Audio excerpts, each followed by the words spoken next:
빛을 따라서. 빛을 따라서 매주 화요일 이 시간에는 서대문교회 최종태 목사님께서 말씀 전하십니다.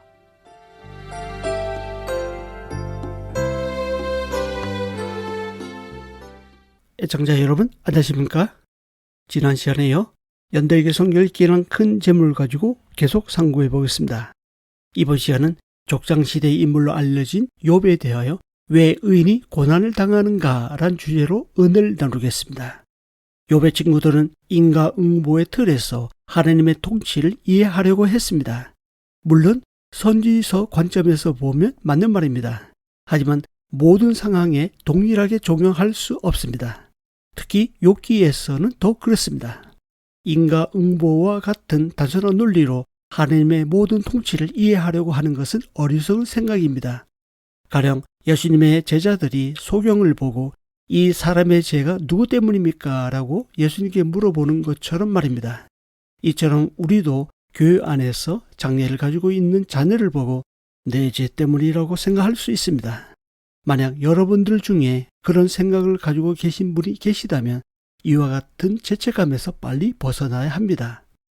고난당하는 상황에서도 하나님의 의로우심과 순전하심을 믿고 여호와를 경외하는 것이 진정한 지혜임을 알아야 합니다. 하나님의 지혜를 가진 사람만이 고난 속에서도 하나님을 경외할 수 있기 때문입니다. 지혜를 가지면 자신의 고난에 대해 오해하고 공격해 오는 친구들을 위해서도 하나님께 기도할 수 있을 것입니다. 고난 중에서 어떻게 해야 할지 모를 때 하나님께 지혜를 구하라고 야고보서 1장 5절에서 말씀하십니다. 우리가 구하기만 하면 하나님은 피할 길을 주시거나 당한 고난을 능히 감당하도록 힘을 주십니다. 욥기가 우리에게 던지는 질문은 왜 의인이 고난을 당하여야 하는가입니다. 하나님께서 공의로우시다면 왜 욥처럼 의인이 고난을 당해야 할까요? 우리 주변에서 안타까운 사연들이 종종 들립니다. 우리 역시 욥처럼 예상치 못한 고난을 마주할 때가 있습니다.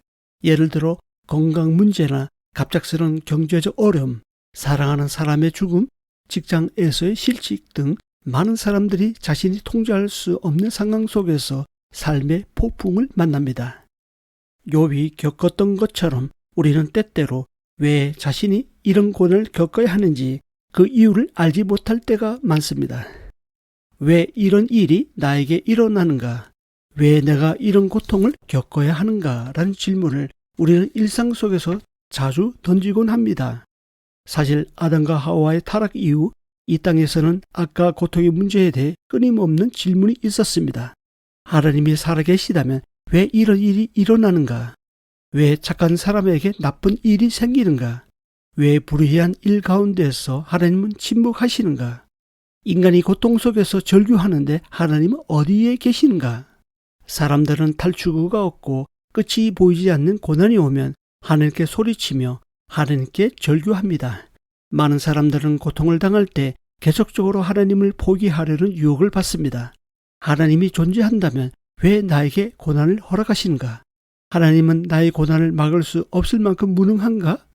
고난을 당할 때 인간은 이와 같은 질문을 던집니다. 믿지 않는 사람들은 질문의 답을 찾지 못하고 고통 가운데서 낙심하고 절망하여 허무주의에 빠진 채 자살로 생을 마감하기도 합니다. 어떤 사람들은 그래서 하나님은 존재하지 않는다라고 결론을 내리기도 합니다. 신앙이 있는 사람들조차도 고통의 현장에서 하나님은 어디에 계시는가라는 질문을 하게 됩니다. 성도들도 살아가면서 어떤 형태로든지 고난과 마주합니다. 그럴 때 나만 그 고통을 당한다고 생각하기 쉽습니다. 하나님이 살아계신다면 왜 이런 일이 나에게 일어나는지 이해할 수 없다라는 생각이 들곤 합니다. 예레미야 12장 1절에서 4절에 보면 예레미야도 하나님께 탄원했습니다. 내가 주께 질문하옵나니 악한 자의 길이 형통하며 반역한 자가 다 평안하면 무슨 까닭이니까? 나는 아내도 없고 자식도 없이 하나님을 섬기려고 애쓰는데 어찌하여 악한 자들이 그토록 잘 되는 것입니까? 라고 하나님께 토설했습니다. 우리 역시 왜 하나님을 잘 믿는 나에게 이토록 고난이 옵니까?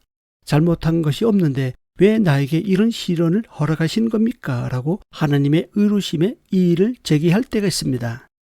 예레미야 당시 이스라엘 중에 남아있던 백성들도 마찬가지였습니다. 하나님께서 살아계신다면 왜 우리를 바벨론으로 끌려가게 하십니까? 하나님이 이곳에 계시는데 왜 성전이 파괴되고 성벽이 무너져야 합니까? 이와 같이 우리도 하나님의 섭리와 계획을 다 이해할 수 없을 때가 있습니다. 욥은 자신의 의를 세우려고 하나님의 의로운 통치에 문제를 제기했습니다. 그러자 하나님은 욥에게 다음과 같이 말씀하셨습니다. 욥기 40장 8절입니다. 내가 내 공의를 부인하려느냐? 내 의를 세우려고 나를 악하다 하겠느냐? 이 말씀은 욥기서의 핵심 구절과 같습니다. 우리가 하나님을 다 이해할 수 없다고 해서 하나님은 잘못되었거나 악하신 분이 아닙니다. 우리는 기본적으로 하나님의 뜻이 선하다라는 것을 인정해야 합니다. 하나님은 바벨론으로 끌려간 자들에게 예레미야를 통해 이렇게 말씀하십니다. 예레미야 29장 11절입니다. 여호와의 말씀이니라. 너희를 향한 나의 생각을 내가 아나니 평안이요 재앙이 아니니라. 너희에게 미래와 희망을 주는 것이니라. 우리는 이해할 수 없는 고난을 만날 때 하나님을 만납니다. 그의 위엄과 능력을 경험할 때 문제를 해결할 수 있는 것을 알아야 합니다. 예수님도 육체로 계실 때 예배의 고난을 받으셨고 온갖 시험을 참으셨습니다. 예수님은 고통을 통해 순종을 배우셨습니다. 히브리서 5장 7절에서 9절입니다. 그는 육체에 계실 때 자기를 죽음에서 능히 구원하실 이에게 심한 통곡과 눈물로 간구와 소원을 올렸고 그의 경건하심으로 말미암아 들으심을 얻었느니라. 그가 아들이시면서도 받으신 고난으로 순종함을 배워서 온전하게 되셨은즉 자기에게 순종하는 모든 자에게 영원한 구원의 근원이 되시고 예수님은 완전한 의인으로서 극악한 십자가 형벌을 받으셨습니다. 또한 십자가 위에서 나의 하나님 어찌하여 나를 버리셨나이까 라고 부르짖으셨던 예수님은 아버지여 내 영을 아버지 손에 부탁하나이다 라고 아버지 하나님을 끝까지 신뢰하였습니다. 이처럼 우리도 때로는 하나님의 방법들을 이해하지 못할 때가 있지만 예수님처럼 그런 순간에도 하나님을 끝까지 신뢰해야 합니다. 하나님은 십자가에 달리신 그리스도와 함께 고통에 참여하셨습니다.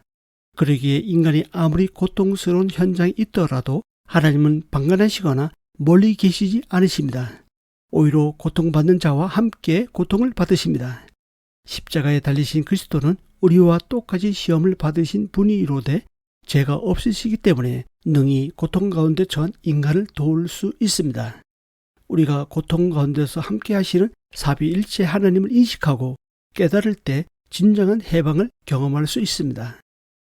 이 방송을 듣고 계신 애청자 여러분, 욥처럼 오랫동안 극심한 고통 속에서 믿음의 위기와 싸우고 계십니까?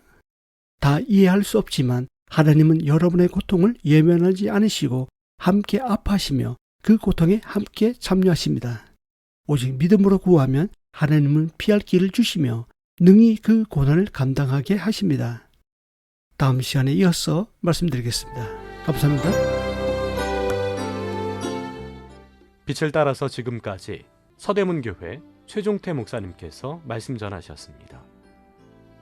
오늘 말씀 들으시고 신앙생활에 도움받기 원하시는 분들 지역번호 02-3141-5853 3141국에 5853번 서대문교회로 전화하시기 바랍니다.